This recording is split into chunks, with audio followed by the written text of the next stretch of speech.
No apologies.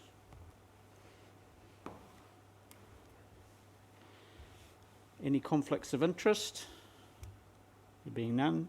No public forum. Any announcements by the Mayor? No announcements by myself. Are there any minor matters that need to be recorded to be discussed? No minor matters. Announcements by management? Nil. We have confirmation of the minutes of the Prosperous Napier Committee meeting held on Thursday the 29th of April 2021 to be taken as a true and accurate record of the meeting. Do I have a mover? Councillor Price, seconder Councillor Bogue. All those in favour please say aye. Aye. Against? Carried.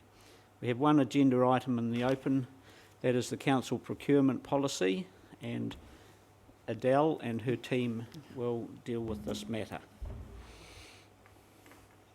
Thank you, and through the Chair, I have John Kingsford, who will be supporting the paper if there's any questions in relation to the current contracts policy. And I'd also like to introduce you all to Simon James. As I've spoken about previously, we've established a regional procurement group, and Simon is leading that work for us. And as we've noted previously, we've adopted the progressive toolkit, and he'll be able to answer any questions in relation to that as well. And just heading on to the paper, so today we're presenting the new procurement policy to Council. This, as we brought a paper to Council last year, is about our sort of journey and progression in the procurement space. We've been operating our contracts policy now for quite some time, and in the background there's been a lot of changes happening both regionally and nationally. And so this paper reflects some of those changes. And in particular, it's considered our best practice to consider the wider outcomes. MB have been progressing that with their procurement rules, and so this supports those rules as well, and how we'd like to look at those broader outcomes in the short and long term. It defines what those values look like and what those broader outcomes are, and how we might maximise them through our procurement. We have $825 million in our capital plan, as we've just adopted yesterday, so we are looking at a huge program, also subject to what's going to happen within the Three Waters area. And so that this provides for a significant change and shift into the way that we do procure going forward. So the policy today will look to remove our contracts policy, which we currently operate under, and work towards the new procurement policy. I also want to note with Council that on our Council website we have created a procurement space so that our suppliers can engage with us and understand the rules that we're working towards now. So there's a lot of information on our Council website. But I think that the policy is quite straightforward, and we've provided the contracts policy for comparison. On the back of the policy itself, we are looking at a strategy which kind of connects some of the things that you might see missing within the contracts policy compared to the procurement policy. For example, more around that tendering side of things. I'm probably happy to answer any questions rather than go through all the details of the paper per se. Do you have any questions? Councillor, Deputy Mayor Brosnan. Thank you, through you, Mr. Chair. Just a question around how the good outcomes that we're seeking through the procurement are weighted against that kind of quality and price outcome as well. I know we've talked a lot at a governance level around achieving good outcomes with our procurement as well, and I see that represented in here, but I'm just wondering how is that trade-off kind of assessed? Through the Chair, so that will obviously be somewhat dependent on the type of initiative as well and what we're tendering for. So the weighting might change depending on the particular project. And I suppose I'm just looking for, is there a process around that, or is that a subjective assessment done by the tender evaluation team? Through the Chair, so, and John's going to also speak to that, but at the moment we... the connection will be through the strategy as to how that's going to be developed up. But I see we'll hand over to John in the first instance. Thank you, through you, Mr. Chair, and perhaps Simon will jump in and add value as he sees fit. Our progressive procurement toolkit will give a high-level indication to tenderers on how they might achieve good outcomes. But when we go to tender, we specify to the tenderers what we want to see in their non-priced attributes. So we'll specify to them the need to demonstrate how they'll achieve good outcomes in relation to the initiative that we're tendering on. And Dell's correct that what those good outcomes might be specified as will be different depending on the initiative. But we will be building in what we expect to see through the tender, through the non-priced attributes in terms of those social, cultural, economic and environmental outcomes.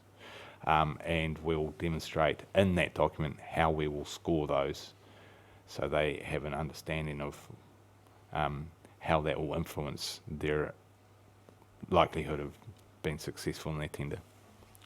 For you, Mr. Chair, could I just ask a supplementary question or a follow-up to that? So if we're setting out the weighting, for instance, in the tender document that we will give to those non-price attributes, are we standardising the weighting that we attribute to non-price attributes throughout our tendering process? I'm just looking, I suppose, to gain some certainty around how important and what importance level we're putting on these non-price attributes, and whether or not that's something that fluctuates, or do we have some sort of standardised way of bringing that across the tenders? Through you, Mr. Chair, our default weighting of attributes is 60-40, 60% for non-priced attributes and 40% on price. And that 60% on non-priced attributes is broken down into track record, relevant experience, methodology, and potentially a couple other things. There's a pass-fail on financial and health and safety. So those are reasonably set in terms of that default position. We have on some tenderers elected to go to a 70-30 split, where we really wanted to emphasise the quality aspect of the product that we were tendering for. But generally it's 60-40. Sorry, through you, Mr. Chair. And so those lists of non-price attributes that you just read out, good outcomes wasn't one of them. Maybe I can just answer that in terms of the broader outcomes, or the good outcomes. Yeah, the kind of social or environmental. As Adele has said, it is around the specifics of the project in terms of what you're trying to achieve. But it is a developing field. But what we're seeing with some of the work that we've already done, it's anywhere between 5 and 15%. It's an emerging field at the moment, but that's the kind of weighting specifically around the more sustainable outcomes, the broader outcomes. So further to that, we would be identifying when each of those elements, relevant experience, track record and methodology, how they deliver on those good outcomes. So they'd be needing to work that into demonstrating how previously they might have delivered to those outcomes and how their proposal or their approach to that specific tender will deliver on those good outcomes. So apologies for not making that clear. Thank you for letting me. Do we have any further questions? Mayor Wise? Thank you. Through the Chair, I'm just trying to seek some clarification regarding the procurement policy and the progressive procurement framework, and I might be grossly oversimplifying this.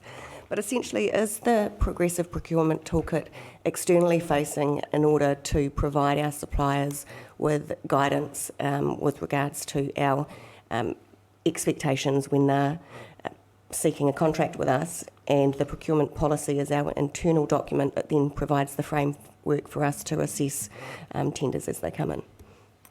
Through the Chair, essentially yes, although the policy is the prerequisite to the toolkit, so the policy is the policy. The toolkit is something both internal for stakeholders to use in their procurements, but also as part of the toolkit is a supplier's guide, which essentially is externally facing and telling the supplier market, this is what will be coming up in terms of, you might see some changes in terms of what you're being asked to submit as part of your tenders, and some of those may be some of the broader outcomes. So the toolkit is twofold. It's an internal toolkit for those stakeholders to be able to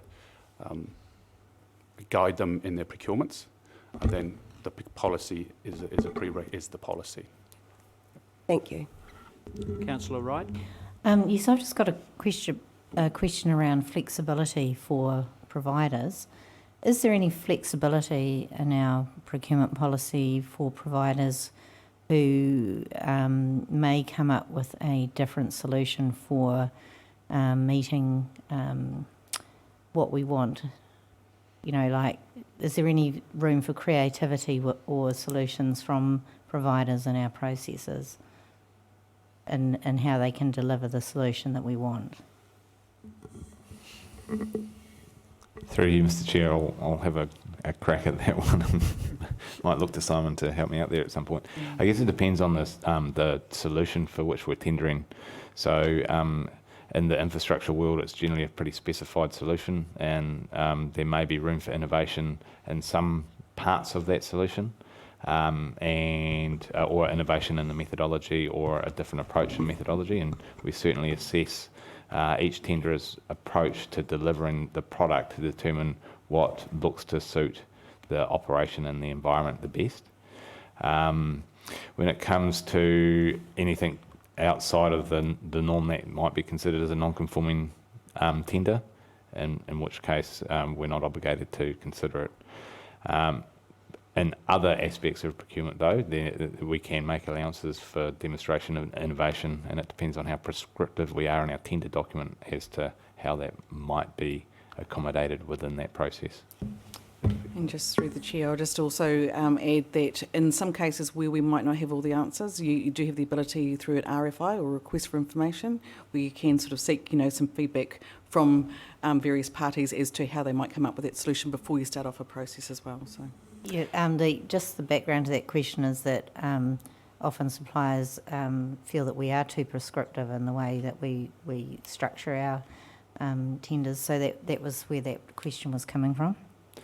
Through Mr. Chair, and that is a good question. We will be quite specific on what we're asking for in a number of tenders, because that provides us with the mechanisms by which we can compare one price with another. Otherwise, it gets very, very difficult. I have been involved in tenders where we've said, these are the outcomes that we want to achieve. You tell us how we're going to do it and what that price might be. Those are a little bit more difficult and more time-consuming to assess. But we have gone down that track from time to time. Councillor McGrath. Just through the chair, is the process the same, say if we're buying a piece of plant like a truck, as it would be if we were asking for a set of roadworks to be done, for example? Is it the same way of doing it? I can answer that through the chair. So it's really on a case-by-case basis. So some of those requirements, say for tendering for a truck, won't necessarily require some of those broader outcomes to be met, and therefore the weightings would be different. So it's sort of in line with Annie's question around when and how are you going to use this. So it's applicable to each of the projects, and for the best part, some of these significant broader outcomes will only be sought from the larger projects as well. Great, thank you. Councillor Brown. So this is just a clarification from Adele. I think you said it right at the start and I just missed it. The information around the tender methoding, the selection matrix and all that's in the old policy, that's really good stuff. Did you say where that was going to be held now? Yes, and through the chair, so that will be in a strategy. Okay, thank you. Councillor Tapani. Thank you, through you, Mr. Chair. Greetings, guys. This is really exciting indications around procurement and enabling others, especially coming from a history of preferred suppliers, to opening up opportunities to a more fair and even approach for anyone to consider provisioning service to council in this space. And so this might fit, my question might fit within the progressive procurement space, but I was wondering, what was my thought? Oh, capacity. So this is really about meeting our current schedule and putting out tenders and contracts going forward, but our LTP indicates a significant step up in activity along some of these spaces. So is there a corresponding piece of work to help perhaps identify where we might be able to build capacity within a local space in alignment with our procurement strategy? I'll have a first cut and then I'll pass over to Simon. I found this web for space. Oh, Siri's got this. Check it out. So someone would like to answer for me. Sorry, would. Siri got the answer. No, sorry. So my question, sorry, could you repeat my question, please? So my question was around, so not so much the procurement strategy itself, but the indications in the LTP around our capacity shortages going forward, and is there any alignment between creating opportunities for capacity building within procurement to meet the anticipated demand? So through the chair, so there are a number of initiatives that we're working on at the moment. So we're looking, as I mentioned, we've got Simon here today who now looks after regional procurement. So there's a number of initiatives there, looking at our suppliers. We've been engaging and talking to them about what we're doing and how we might do things better there. We're looking at what is in the program. So we've actually pulled together the program as a region to look at what's happening and where we might find opportunities for size and scale, and even going out to the market and what that might look like. And then potentially what that team needs to look like. So that initiative has been brought together by the CEs and, working collaboratively in that space about how we go to market and how we get faster and better outcomes. We're also looking at our internal team in procurement and also training up more staff in the space as to how we might enable our staff as well, because it is changing and evolving and the needs and requirements are ever increasing in the space. But I will hand over to Simon for any other further comments. Yeah, sure. And it's, mainly on that capacity in the marketplace, one, we have gone out to a number of the current suppliers across the council group. And yes, capacity is an issue in terms of the demand. The other part of that is we're looking across all of the 5 councils we have. We've got a really good view now with the LTPs, especially in the infrastructure space, at looking at what that looks like, because that's what the market needs to understand if it's going to invest and build some of that capacity in the marketplace. So those are the 2 key things, but we're very cognizant as well, as Adele has said, around the ability then, how do we go to market? Do we go to market potentially together, or set up some panels of suppliers? So then you're developing that market. So we're right in the middle of doing that and understanding what the options are there. Thank you. Councillor Bogue.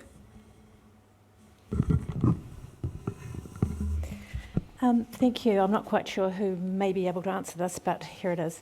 In our long-term plan deliberations, we came up with a climate change resource and strategy, which, once in place, would council be able to include or introduce climate change as part of this policy? Can we change this policy once it's agreed upon and incorporate anything else that the council feels is important enough to have included? Through the chair, obviously this policy can be updated at any point in time subject to changes in the environment, whatever it looks like, including climate change. So yes, the policy, although it says it's reviewed every 3 years, if the requirements change, we can certainly update it. Are there any further questions? Okay, the officer's recommendation is that the committee approve the recommendation to supersede the council contract policy with the procurement policy, approve and adopt the procurement policy, note a procurement strategy to support the policy is under development. Do I have a mover? Councillor Brown, seconder. Councillor Crown, you wish to speak? Councillor Brown. Just to say, I'm obviously a fan of the donut economics principles, or the looking holistically at the effects of how we do our business. And I see this as a big step forward in providing a more well-rounded support to our local economy. And I'm looking forward to seeing this strategy and where this takes us. Councillor Crown. Thank you, Mr. Chair. I really liked the 3 key points in the procurement approach around good quality, good outcomes, and good price. I think that those are really sum up that kind of holistic approach to procurement. We are certainly all the 5 councils in the region, we have a major part to play in all of this, and I think that this type of approach will just allow some assurance of the expectation that we're looking for from our suppliers, and it creates a really good foundation for consistency there. But there will, of course, need to be some education pieces, I think, for our public so that they can understand this better. But it's really encouraging to hear that we've already been engaging with and working with suppliers and the industry at large so that they have a sense of understanding of where we're headed and why. So, yeah, really happy to support this. Anybody else wish to speak? Okay, I will now put the recommendation. All those in favour, please say aye. Aye. Against? Carried. Thank you. We have a recommendation to exclude the public, that the public be excluded from the following parts of the proceedings of this meeting, namely debt write-off, Hawke's Bay Airport quarterly report, and the request for remission for special circumstances. Do I have a mover? Councillor Mawson. Seconder, Councillor Tapani. All those in favour, please say aye. Aye. Against? Carried.